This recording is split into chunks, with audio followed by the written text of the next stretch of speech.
Gaza में दो बड़ी घटनाएं हो गई हैं। एक तरफ इजराइल ने 50 फिलिस्तीनी नागरिकों को बेत लहिया नॉर्थ गाजा, वही नॉर्थ गाजा में मार डाला है।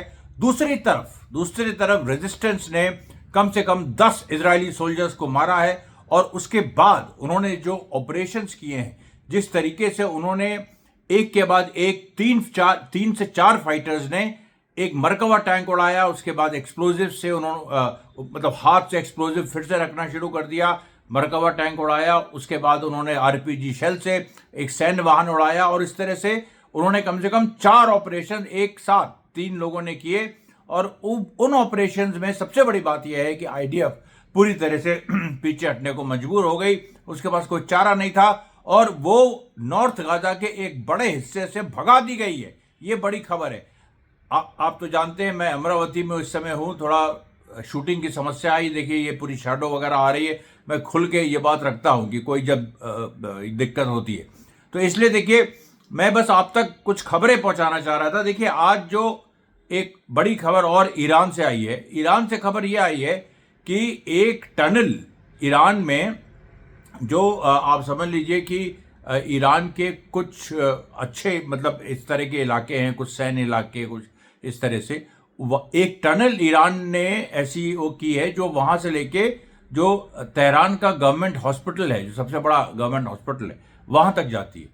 तो अब आप इसको ये मत समझिए कि जो ईरान के लोग बंकर मतलब ईरान के जो शासक है बंकर बना रहे, नहीं, ये उन्होंने इसलिए किया है ताकि कोई भी इस तरह की इमरजेंसी हो, क्योंकि इजराइल का कुछ भी रिस्पॉन्स हो सकता है, दिमाग खराब वाला रिस्पॉन्स भी हो सकता है, अकल्पनीय भी कुछ भी कर सकते हैं। हर सिनारियों के लिए ईरान तैयार है क्योंकि उसके पास रशिया से S-400 जैसे डिफेंस सिस्टम्स पहुंच गए। और ये बात खुद एक IRGC कमांडर ने एक इंटरव्यू में बताई। तो इसलिए वो सारी स्थितियां हैं, लेकिन फिर भी कुछ कहा नहीं जा सकता। तो देखिए व्यवस्था देखिए आप, इस तरीके की टनल्स बनाई हैं जो इजराइल भेज नहीं सकता। अभी तक जब हमास की टनल्स नहीं भेज सका है तो वो इनकी टनल्स क्या भेजेगा। अभी तक हिजबुल्ला में मैंने आपको बताया कि जो घटना एतरॉन में हुई थी, एतरॉन अनीता में जो घटना हुई थी जिसमें कई इजरायली सोल्जर्स मारे गए, जिसके बारे में आपको हमने परसों भी बताया था, कल भी बताया। तो उस पूरी घटना में जो जिस तरीके से हिजबुल्ला के फाइटर्स टनल से निकल के उन्होंने मारा, जिसकी उम्मीद आईडीएफ को बिल्कुल नहीं थी। तो ये जो सारी सिचुएशंस हैं जिसमें उम्मीद से परे एक पूरा एक माहौल क्रिएट होता है, ईरान देखिए एक उसमें उसने भी इस तरह की तैयारियां शुरू कर दी। इसका मतलब यह है कि ईरान का जो एयर स्ट्राइक है वो बहुत जल्दी आने वाला है। वो एयर स्ट्राइक भी हो सकता है, मिसाइल लॉन्च भी हो सकता है, और आपको सबसे चौंका देने वाली बात बताएं, एक ग्राउंड ऑफेंसिव भी हो सकता है। जो कुछ इराकी रेजिस्टेंस से लेकर तमाम और फोर्सेज हैं हिजबुल्ला, इनका एक ग्राउंड ऑपरेशन भी हो सकता है कि एक इजराइल के अंदर हमला करके वो जैसे हमास ने 7 अक्टूबर को किया, कुछ उस तरह से हो सकता है। क्योंकि आपको याद होगा 27 सितंबर को जब नेतन्याहू ने सैयद हसन नसरल्ला को शहीद किया तो उसने यही कहा था कि हम हिजबुल्ला मतलब 27 सितंबर और 7 अक्टूबर, तो 27 सितंबर 10 दिन पहले उसने कहा 7 अक्टूबर को हिजबुल्ला एक जैसे 7 अक्टूबर 2023 को किया था हमास ने, तो 7 अक्टूबर 2024 को हिजबुल्ला कुछ उस तरह की प्लानिंग कर रहा है, इसलिए हमने सबको मार दिया। लेकिन वो उनको तुमने मार दिया, वो प्लानिंग अगर मान लीजिए प्लानिंग थी तो उस प्लानिंग वो प्लानिंग टली है ना 1-1.5-2 महीने। अभी वो प्लानिंग तो नए तरह से एग्जीक्यूट होगी और अब और अच्छी तरह से एग्जीक्यूट होगी, क्योंकि अब जो है हिजबुल्ला सीख चुका है। बहुत सारी जो इस तरह के गैप्स थे, इंफॉर्मेशन के गैप्स थे, ये जो कई शहादतें हुई हिजबुल्ला के लीडर्स की, उसके बाद भी देखिए नईम कासिम लीडरशिप देते हुए इस समय बड़ा एग्रेसिव टोन में वो बोल रहे हैं। अभी उन्होंने कल ही कहा कि इजराइल को पता नहीं है कि वो किस जंजाल में फंस रहा है। और ये उसके जवाब में था जब नेतन्याहू ने जब सैयद हसन नसरल्ला को शहीद किया तो क्या था कि सैयद हसन नसरल्ला एक बात कहा करते थे। वो ये कहा करते थे कि Israel is weaker then a spiders web, यानी जो इजराइल अपने को बहुत वो दिखाता है तुर्रम खान, ये एक्चुअली एक मकड़ी के जाल जैसा है जिसको फटाक से तोड़ा जा सकता है।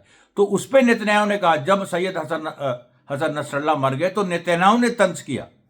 नेतन्याहू ने कहा कि सैयद हसन नसरल्ला आज हमारे साथ नहीं हो तुम, ऐसे कहा, आज हमारे साथ नहीं हो तुम, लेकिन और तुमने देख लिया ना कि इजराइल मकड़ी का जाल नहीं है, इजराइल एक लोहे का खंबा है, यह उसने कहा। तो उसके जवाब में नईम कासिम ने कल ही बयान दिया, जो पहली बार मैं रिपोर्ट कर रहा हूं, अमरीश मिश्रा स्पीक्स में आप सुन रहे हैं।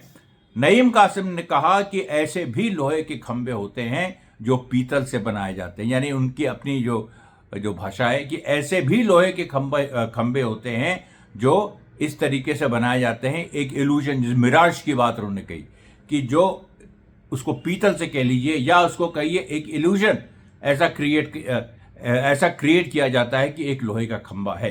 लेकिन लोहे का खंबा चाहे जो हो, अंदर से जब वो खोखला हो जाता है तो वो ढह जाता है और जंग लगना उसमें लाजिम है। और अभी जो पूरी सिचुएशन है, जो 2 दिन से आपको मैं बता रहा हूं, नेतन्याहू के अंदर विद्रोह हो रहा है, उसकी अटॉर्नी जनरल उसके खिलाफ है, नेतन्याहू पर इन्वेस्टिगेशन चल रहे हैं, भले ही तुम मारते रहो। लेबनान में आज भी कई एयर स्ट्राइक्स की।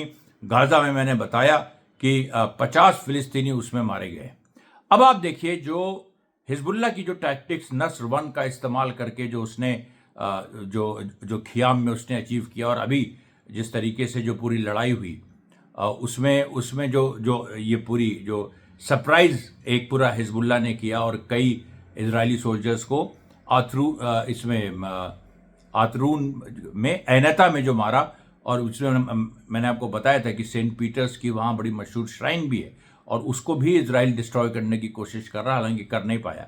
कल रात को फिर से ख़याम, जो कि ख़याम की लड़ाई 2 नवंबर को जीत गए, हिजबुल्लाह जीत गई थी, इजरायली फोर्सेस को पीछे कर दिया था, और उसके बाद इजराइल ने और जगहों से घुसने की कोशिश की, सफल नहीं हुई। तो ख़याम में फिर से कल एक हमला इजरायली फोर्सेस ने किया, वो भी नाकाम रहा। इसकी भी खुशखबरी आपको देनी, वो भी नाकाम रहा, और उसमें बहुत सारा इन लोगों ने ताकत झोंकी थी, बहुत सारी ताकत झोंकी थी। मरकवा टैंक्स, कम से कम 80 से 82 मरकवा टैंक्स एक अटैक में झोंके थे। जैसे ही पहला मरकवा टैंक हिट हुआ, वैसे ही पूरा इजरायली जो कॉन्वॉय था, जो पूरी सेना थे, वो पीछे हो गई। अब आप बताइए, इस तरह के माहौल में क्या सिचुएशन है इजराइल की, जरा कोई हमको बताए। दूसरी बात देखिए, वेस्ट बैंक में एक कनीर इलाका है जनिन में।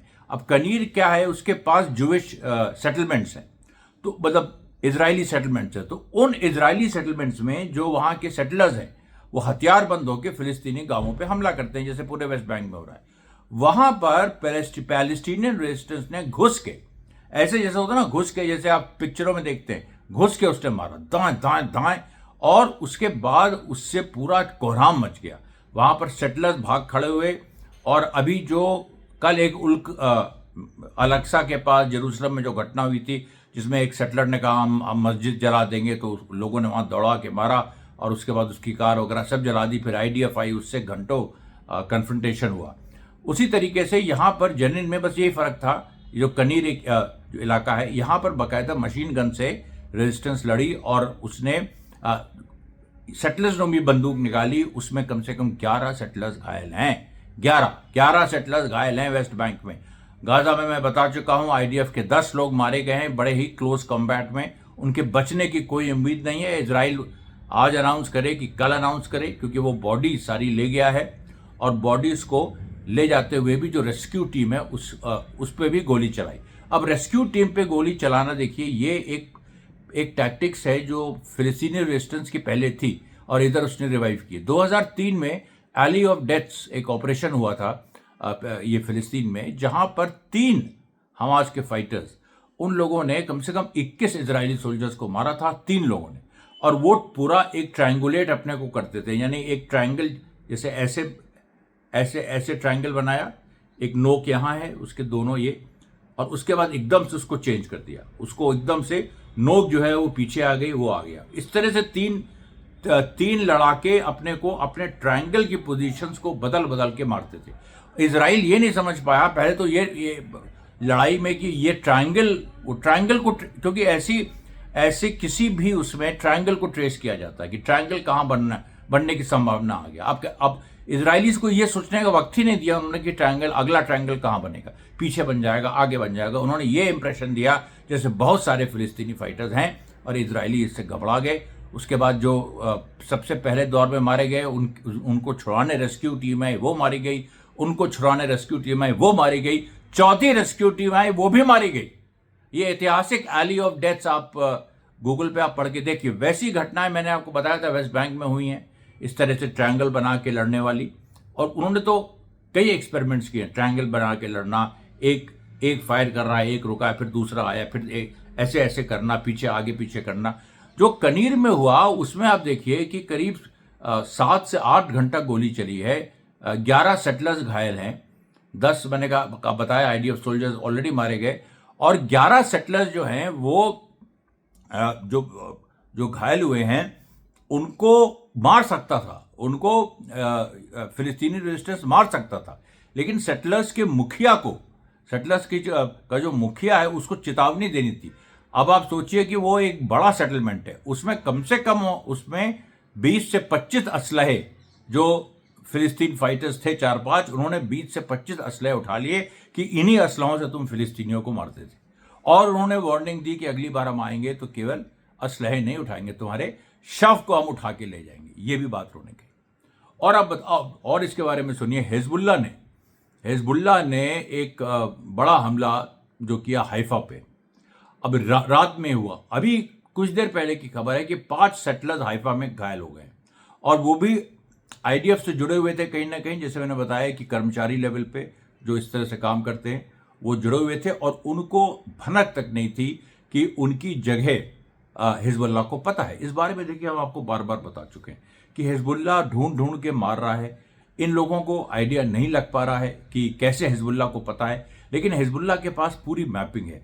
उसने देखिए हुदहुद ड्रोन रिलीज किया था। हुदहुद ड्रोन ने जो पूरे इमेजेस भेजी थी अभी जुलाई अगस्त में, मैंने उस पर कई वीडियोस भी किए थे, तो उसमें पूरा दिखाया था कि एक हाइफा, रफेल जो इनका मिलिट्री कॉम्प्लेक्स है, जो इनका नेजिव डेजर्ट में जो इनका मिलिट्री कॉम्प्लेक्स है, उस सब का एक्सरे, बाकायदा एक्सरे जो है उसका हिजबुल्लाह ने किया हुआ है। उसको पता है कहाँ क्या है, और हिजबुल्लाह की टनल्स और वहाँ क्या है उसका भी एक वीडियो हिजबुल्लाह ने जारी किया था। उसकी कोई जानकारी इजराइल को अभी तक नहीं।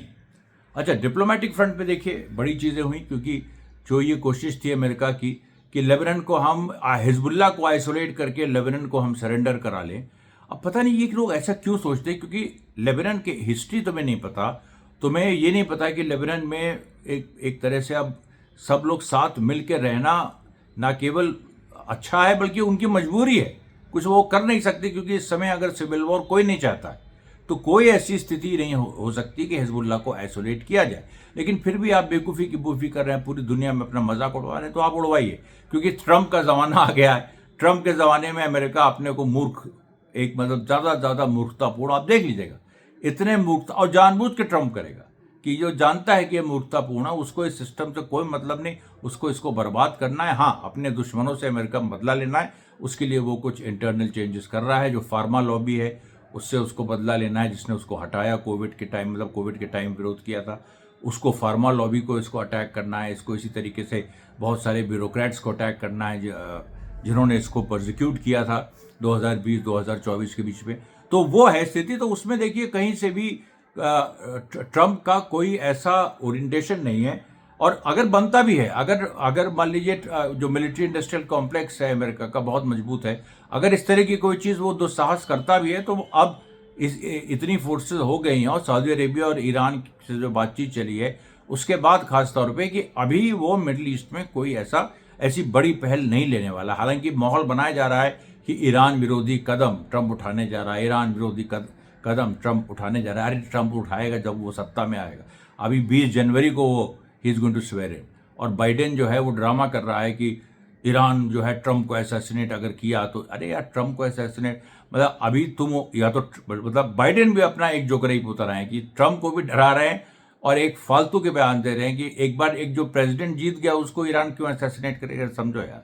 और पहले भी जब जानता है ईरान के अमेरिका में कोई फर्क नहीं है, ट्रंप आए चाहे बाइडेन जीते, मतलब ट्रंप जीते या बाइडेन जीते, तो वो ट्रंप को असैसिनेट, क्योंकि ट्रंप पे असैसिनेशन अटेम्प्ट चुनाव प्रचार के दौरान हुए थे, तो लेकिन वो ईरान ने थोड़ा किए थे, वो तो वहीं लोकल तुम्हारे आदमी थे, वो पूरा इन्वेस्टिगेशन उस पर निकला, कहीं ईरान का नाम नहीं आया।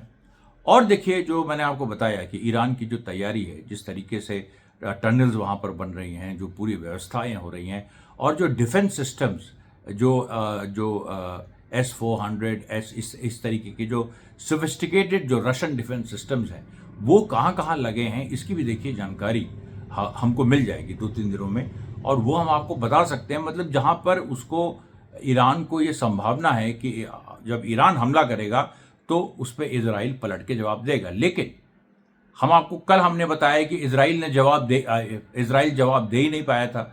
जो अप्रैल में हमला किया था ईरान ने, और 1 अक्टूबर को 2 हमले किए अभी तक इजराइल पे। अप्रैल वाले हमले में जबकि बहुत ही स्लो ड्रोन्स थे, ये टेक्नोलॉजी लो टेक्नोलॉजी के थे, तब भी अमेरिकन के जो इंटरसेप्टर करने की उनकी पावर है वो खत्म हो गई थी। F-15 जहाज जिसमें केवल 8 इंटरसेप्टर्स होते हैं वो 20 मिनट में खत्म हो गए और वो इंटरसेप्ट नहीं कर पाए। ये बात पूरी अमेरिकन मिलिट्री ने खुद कही है। और उसके बाद देखिए, उसके बाद फिर जो अभी F-35 लगे हैं, F-35 का आपको बता दें क्लियरेंस नहीं है।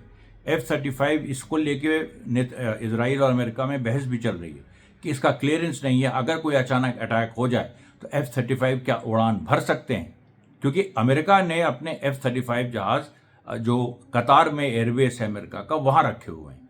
तो कतार में जब एयरबेस रखे हुए हैं तो भाई कतारी एयर स्पेस से अगर ईरान ने हमला किया तो कतारी एयर स्पेस से उड़ के अमेरिका के जहाज जाएंगे, इसमें बहुत बड़ा डाउट है।